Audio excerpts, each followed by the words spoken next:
Hello, welcome to Lost in Movies. I am Alec Kerr, and I'm joined by Sawyer Flavin. And we're going to review Project Hail Mary. I'm really excited to talk about this movie. I really enjoyed it. Check out the trailer.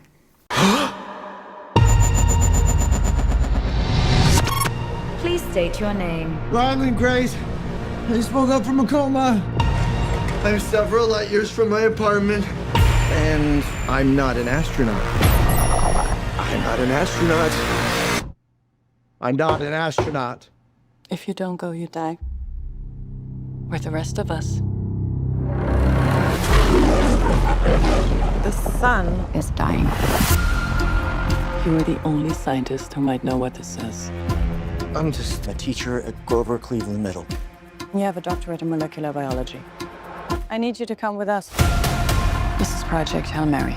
The sun is not the only star dying. Every star was infected by its neighbor, except one. Why? Which is why we built a ship to go there and find out. It's 11.9 light years away. The astronauts die in space. It's what you Americans would call a long shot. Hail Mary. I get it. Who on earth is going to sign up for this? If we do nothing, everything on this planet will go extinct. You'll find a solution. You are my solution. I put the not in astronaut. I've never done anything. I've never done a space. I can't even moonwalk.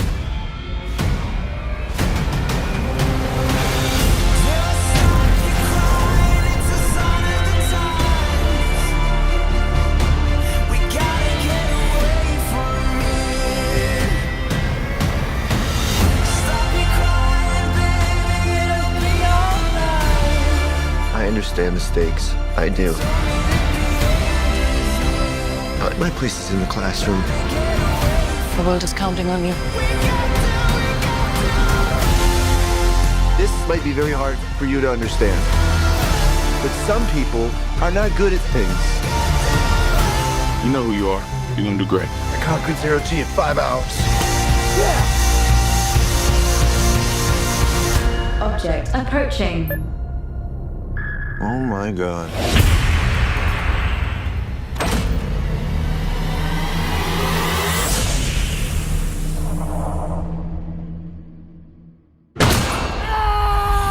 So, I met an alien. He's kind of growing on me. At least he's not growing in me, you know, which was a concern for a little while.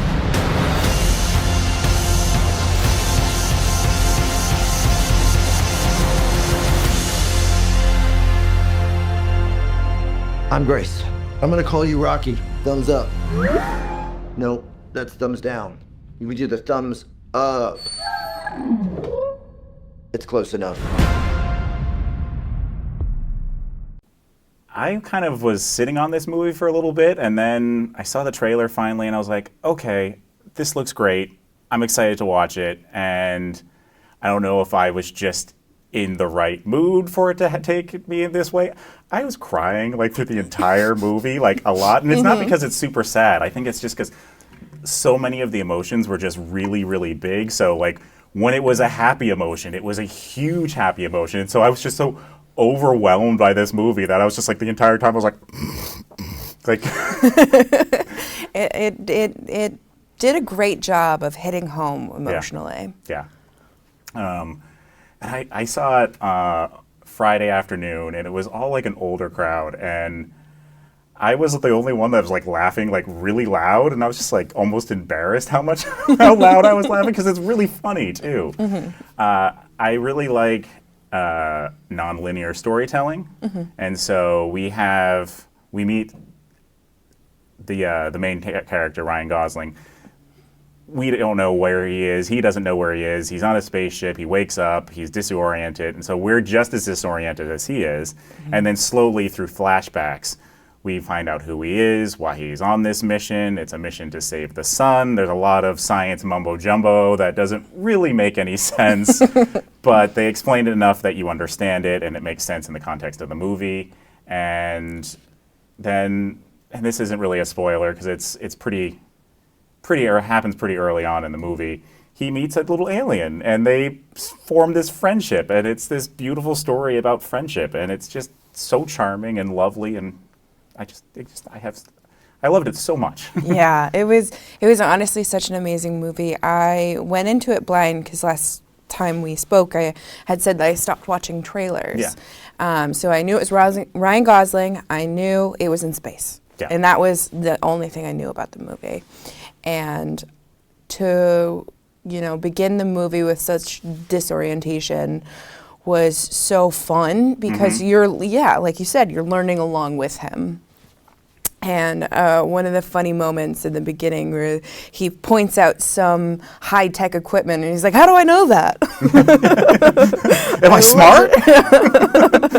It was so great. And, he did a great job. Grace and Rocky are, they're beautiful characters that you get to watch, the potential of what would be, if you were in that situation. Yeah, and I think what we'd want an encounter with an alien to be like, you want somebody like Grace who is open and not scared and not prejudiced and not instantly, I have to kill the alien. And likewise, you have another alien. You have the alien who is curious and wants to collaborate and wants to have a relationship. And it's sort of that wish fulfillment, like, hey, if we were to ever have an alien encounter, it would be lovely if this is the way it went. I know. And they did. I watched a couple clips of Ryan Gosling and interviewing about the movie itself. And I can't remember his name, but the man who voices the computer-generated... James Ortiz. He's also the puppeteer. Yes. So the clip that I was watching was Ryan Gosling talking about him interacting with the puppeteer puppeting the alien and how they came to use the puppeteer's actual voice for the computer-generated alien speak. Yeah. And how it became, what we got to watch unfold. Yeah. And I think it's just like such a small detail that just makes it so much more unique. And I don't know that this was the case, but I feel like they added the scene where they were trying all the other voices, all the wrong voices, because that's what actually happened. They were trying to figure out the voice, and then they were like, we should just go with James. Like, he's here doing it. You have the relationship with him. You have the chemistry with him. Why are we going to have somebody else voice it? Yeah, and I hope that is how it went about. I think it was so fun, and the enthusiasm of the alien I thought was so unique because it was such a almost childlike energy to it, and it gave the story. It propelled the story forward because not only was Ryan Gosling's character Grace so excited, vice versa, and it was it was such a beautiful friendship. Yeah, and just how they first start communicating with them, just mimicking each other, was just such like a beautiful moment, and that's also kind of how they say goodbye to each other, is to do that same thing, and it was just. I'm getting emotional just thinking about it. I know. I did find out a little bit of trivia. Sometimes Ryan Gosling would just have an earpiece in his ear with the dialogue for Rocky. And for some moments he had his children do it. And so that's why he would have such a animated reaction, because he was hearing his kid's voice. And so that helped him have it be even more natural and more realistic and enthusiastic.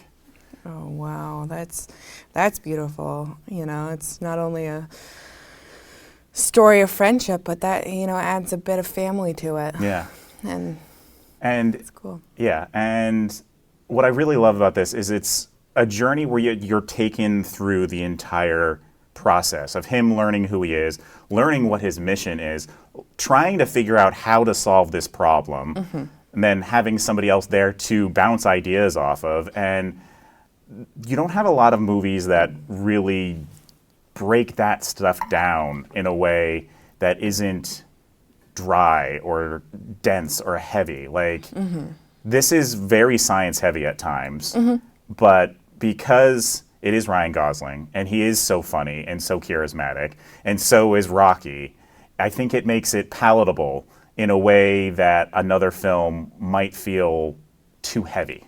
Yeah. And on the other side of the spectrum of that conversation, I find that a lot of movies almost over-explain because we live in I hate to say it, but a TikTok age where movies are cut down to clips. Yes. In bite-sized pieces so you can get the storyline within that bite-sized clip. Right. Or you'll have people, and this hurts me so much, will watch a movie in chunks on TikTok. I'm like, what are you doing? One, you're watching it vertically, which is wrong. Yep. And then you're watching it broken up. No. Oh, it's so terrible. I've done it. It's great. Yeah. I've done it too sometimes, but it's usually for movies I already know. Yeah, absolutely. It's so interesting how they went about unfolding this story. It very much, I don't feel like I got bored at any point. I was entertained and like very invested in the story. Yeah. I think what helps is that it wasn't on Ryan Gosling in space the entire time. I feel like any time it might start getting a little bit too stale or too familiar there, it jumps to a flashback. And the flashback sequences are just as interesting in their own right. There's the scientist that recruits him, or the doctor that recruits, played by Sandra Hüller, who is really interesting because she's just a completely pragmatic person. She's completely serious-minded, and that creates humor in itself because of the way everyone responds to her.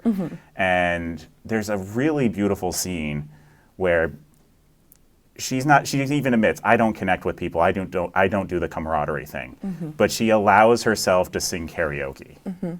And she sings Sign of the Times, Harry Styles song. And she sang it so beautifully, I forgot it was Harry Styles. I was like, is this like a Florence and the Machine song? Like, I forgot who originally did it. And that scene wasn't in the original script. Ryan Gosling heard her singing on set and said, you should sing in the movie. And she agreed, and that's the song she chose. Wow. I didn't know that. I thought that was such a beautiful way to humanize her because of her nature of moving forward and making the next right step. Right. And when it comes to always making the next right step, you lose your humanity sometimes. Yeah. And I thought that was such a great way to show her as just another individual. Yeah. And pushing herself past her comfort zone because she knew that she did need to connect emotionally with her team. And then when she gets to the point where it's too much, she's like, that's it. That's it. And she walks up. She's like, she reached her threshold. Yep. She's done, and she just walks away. But the fact that it wasn't in the script, it just added so much to her character. Just having her have that realization that I need to connect with these people. Yeah, her character because as I told you earlier, I am listening to the book because I'm so invested in the story. I was hoping to have finished the book before I got to see the movie in theaters, but I didn't want to miss it. Yeah. And there's a lot of science mumbo jumbo. I definitely am glad I'm not reading it because it's a little... it's a little tough at times, Yeah. but it's... I had that experience trying to read like Michael Crichton. If you ever try to read Jurassic Park, Yes, it is incredibly dense. Yeah. And I think that one thing I can say for sure, being about 25% done with the audiobook, is they made these characters come to life in such a beautiful way. I am very excited to continue because I know there are some plot lines that didn't make it to the final cut. I can't remember. Hüller's character ends up, minor spoiler, going to prison for her actions. Okay. Sending Grace without his consent. As far as I understand, I had read that online. Okay. So I'm really interested to see that storyline on Earth play out. So yeah, no, I'm very excited, and as we were talking about this before, I am also excited to listen to The Martian, Yes. which I didn't know was the same author. Same author, yeah. And the same screenwriter, his name's Drew Goddard, he did the adaptation for both. Oh, okay. So, Yeah. so something about Andy Weir, the author, and Drew Goddard, they just fit together. Yeah, no, they two sides of the same coin when it comes to the story that they want to tell. Yeah. And obviously a book and a movie are two different mediums, and I feel like Drew Goddard does a really good job of taking a story that maybe, the science is still there, but having to remove a lot of it, but put the focus on the characters and, like you said, bring them to life. I've heard some people kind of like saying, oh, he just turned it into a buddy movie. It's just like, well, yeah, like, why wouldn't you? Yeah, I mean, you have these absolutely. characters, they have a friendship, like, why wouldn't you further develop that on screen? Yeah, I think it's tough because I know when it comes to movies these days, we want to label everything. And I don't think it's just like a buddy movie or a man lost in space movie Yeah. or a man lost his mind movie. It's so much more complex than that. Yeah, it's kind of all those things at once. And it's also just a story about humanity. It's a very human story. And at one point, and you kind of did touch upon this, it is a spoiler, because it does happen late in the movie, he didn't go on his own accord. He was kind of forced to go on this journey. And he said, well, I don't want to go because of my students. And they make the point of, like, yeah, well, your students are going to be dead in 30 years. Like, but then you realize, like, yeah, he was kind of forced out of the science community, but he loves being a teacher. And you see him in the classroom, and you see how much he loves being a teacher. And so, yes, it was him not being brave, but it was also him not wanting to give up who he was, Yeah, which was a absolutely. teacher, because it's a suicide mission. And he's like, I don't want to give up who I am. I'm a teacher. I love doing that. Yeah. Ryan Gosling's character, I think, emotes that in multiple ways throughout, not only with teaching Rocky, but also some parts teaching himself. Yeah. And I think it's really interesting because faced with the same question, would you go? Yeah. Would you be brave? I think that 99% of the people would say, no, I'm not Yeah. brave enough. We all have our lives, but it's tough when you're faced with those tough decisions of whether to do, what's right or what's right for the time being. Right. And it's a concept that's hard to wrap your mind around. It's like, okay, if I sacrifice my life, I save 7 billion people. But like, to wrap your mind around that, it's like, okay, yeah, I'll save all these people, but what about me? And it's like, yes, that's a selfish idea, but like, that's a hard concept to wrap your mind around. Yeah, I mean, one of the biggest things about being human is self-preservation. Yeah. And it's tough to do the selfless thing. Absolutely, it's a question of morality. It's a question of self. Yeah. But he even admits, hey, you were right. I did do this. I was the right man for this. And I have heard some people kind of nitpick that the movie has like 2 or 3 too many endings, and that there are numerous places where you could just stop the movie and it would still be a perfect ending. And I can see that. I don't really have a problem with it, because the ending that we do get speaks directly to what I'm talking about with him loving being a teacher. And without getting into spoilers, he gets to do that.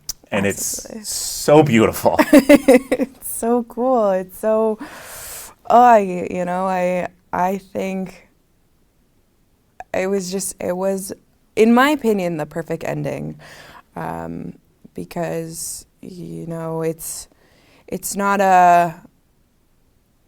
like you were saying earlier, of the non-linear storytelling, but to get to the end where we're left and his ultimate question at the end. It's I don't know. It blew me away. Yeah. And it's also a bit of like a poetry thing, of a rhyming thing, because his last line, I think, is his first line, too. Oh, I didn't catch that. I just thought of it myself, because it might not be his actual first line, but I think it might be. Because he starts in the classroom. I think that's the first time we see him. And he asks, you know, so he asks something about the speed of light. I'd have to go back and watch, but I think the first line and the last line are the same. I would love, I mean, I love when they do that. Yeah. I mean, it's so fun. It's such And a good he's the callback. same person at the end as he is in the beginning, but also not. Like, he's gone on this journey, he's become a much better version of himself. Oh, absolutely. I did write down a review, because most of the reviews of this have been very, very positive. But I found one that was kind of mixed on it. And so the critic's name's Robert Daniels, and he said that this is TV dinner sci-fi.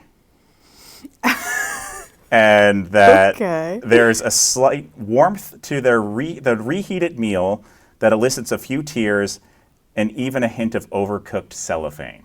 Okay. And so it seems to be he's judging it because it's not serious enough, I guess, Yeah. and because it does kind of borrow from other sci-fi movies. There's a direct reference to Close Encounters of the Third Kind, but I don't have a problem with that. I feel like there are movies that you could compare this to, like Interstellar or Arrival, that are much more serious in their tone and have these really, really big ideas.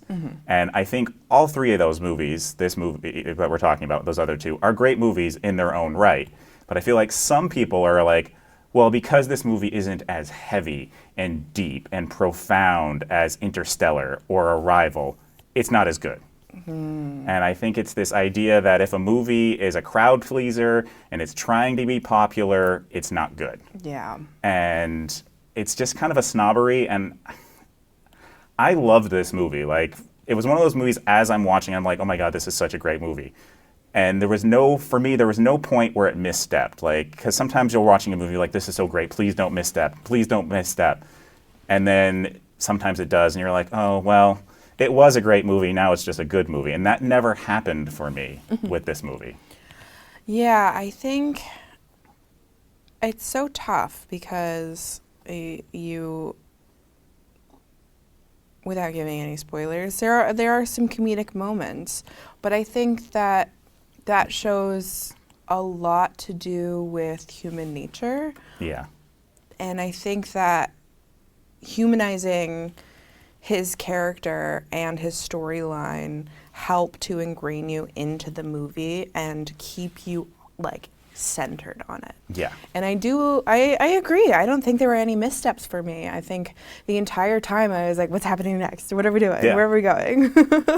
I had a great time watching it, but I can see the people who have such strong opinions about those other sci-fi movies where they might think this falls flat. Yeah. Oh, this is the light version of that. It's like, Yeah. and it's like, I can see that, but at the same time, like you said, having the humor, it does make it a humanizing it. It does make it a very human story, because that's how we as people cope with situations. We use humor. Absolutely. And so why wouldn't this character use humor to kind of survive this impossible situation?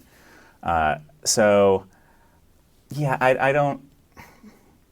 I have to kind of like let go of that, like sort of that argument that people have.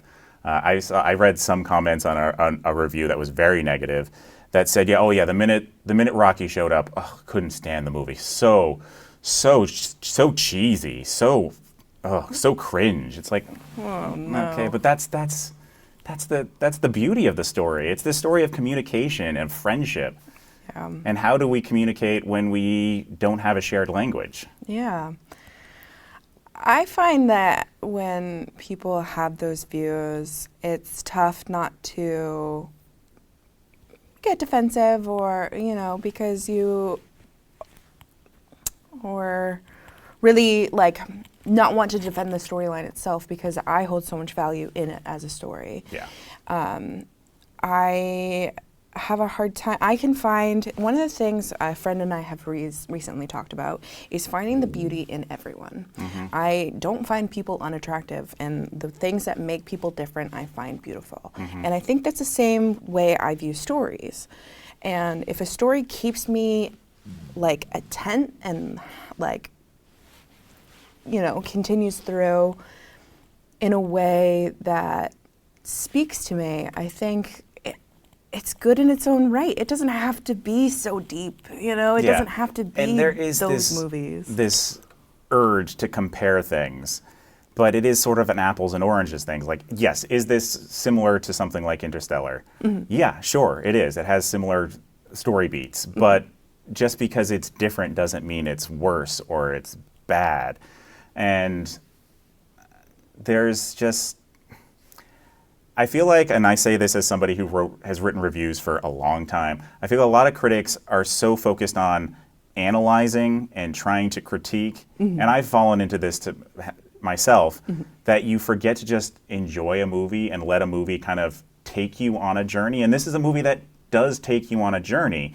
And if you go in trying to like ready to tear it apart and ready to find things at fault with it, you will. You'll always find fault in something. But if you just allow a movie to work on you and just enjoy the journey, you'll have a good time. Absolutely. If it's well made. And that's the thing. When I've seen a few people nitpicking it, it's like, you're ignoring the fact that this is an incredibly well-crafted movie. Rocky is done with animatronics and puppetry, which is amazing. They built this whole giant space station set that Ryan Gosling got to walk around in. And the scenes in space, it's all done so incredibly well. It's such a well-crafted movie.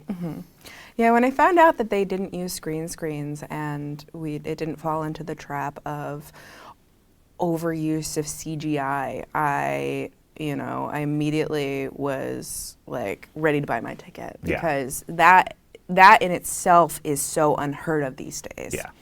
And to watch the story unfold and knowing that was so awesome because you just like, you know that so much love was poured into it. Yeah. And it also frustrates me because this way it came from Phil Lord and Christopher Miller. It frustrates me because they were supposed to do the Han Solo movie and they were fired from it. And that movie came out fine. But having seen them make a space movie, it's like, what is the movie that we could have had? Like, it's that what if thing. But if them getting fired from that got us to this, I'm fine with it. Absolutely. Yeah, I think it was so fun. And I enjoy sci-fi. It's not one of my main loves, but I have read some books and I've watched some movies, and it's such a unique storyline because it's not aliens invading. Right. It's not world wars. It's a beautiful story of friendship and self-identification. And people helping each other, which is a story we need right now. Absolutely. The camaraderie is needed. And I do think, I've been a fan of Phil Lord and Christopher Miller for a long time. They did the Cloudy with a Chance of Meatballs. They did Lego Movie. They did the 21 Jump Street movies. Oh, okay. This is a huge step forward for them. This takes them to a whole other level of filmmaking. And I'm very excited to see what they might do next. Absolutely. I think we're entering finally a film renaissance. We are getting some really awesome movies in the next year and next year as well. So I'm very excited to see where we go from here and the stories that we're going to get, because I cannot do another remake. I cannot do another sequel. Yeah. And if it's going to be a remake, at least have it be something interesting. And I feel like we are getting some remakes and some sequels that are actually doing some interesting things. Oh, yeah, absolutely. So like Ready or Not, you know? Like Ready or Not, exactly. So Yeah, I'll be very interested to see what Phil Lord and Chris Miller do in the future. I think this just takes them to a whole other stratosphere. I hope it's pretty early in the year, and usually, like, award season kind of ignores the movies that came out in the first half of the year. I hope this still is discussed when, like, Oscars come around. And I hope it isn't that, like, that snobbery I was talking about, like, oh, well, that's a popular movie, that's a popcorn movie. We're not gonna, because honestly, I think this is probably Ryan Gosling's, like, best work, because it is dramatic, it is funny, and he does the full spectrum. Yeah, absolutely. The complexity of his range in the movie it speaks words to his acting skills. Yeah. Absolutely. Yeah. So I'm not sure what we'll do next, but like you said, there's a lot of good movies coming out, so come back and get lost in movies again.